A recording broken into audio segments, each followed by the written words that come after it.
ગુજરાતના વાતાવરણમાં અકલ્પનીય પલટો આવ્યો છે। એક તરફ હીટવેવની આગાહી છે, આગ દઝાડતી ગરમી છે, અને બીજી તરફ અડધા ગુજરાતમાં વરસાદ આવ્યો છે। આજે અને કાલે ગુજરાતમાં હીટવેવની આગાહી છે, તે વચ્ચે ગુજરાતના વાતાવરણમાં મોટો પલટો આવ્યો હતો।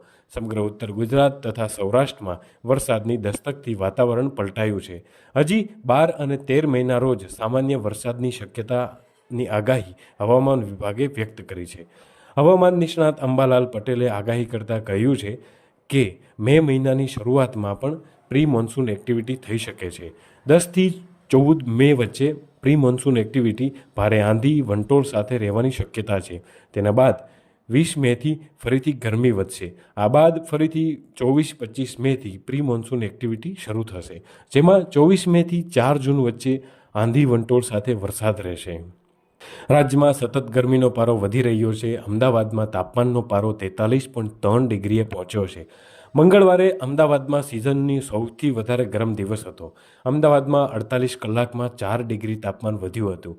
હીટવેવના કારણે અમદાવાદના લોકો રીતસરના અકળાયા હતા। તો મંગળવારે રાજ્યના 8 શહેરોમાં 40 ડિગ્રીથી વધુ તાપમાન નોંધાયું હતું। 43.5 ડિગ્રી સાથે ભુજ સૌથી ગરમ શહેર રહ્યું હતું। સૌરાષ્ટ્રમાં આગામી 2 દિવસ માટે યલો એલર્ટ જાહેર કરાયું છે। રાજ્યમાં હાલ ગરમીથી રાહતના કોઈ અણસાર દેખાતા નથી। ભાવનગર અને દીવમાં હીટવેવની આગાહી છે।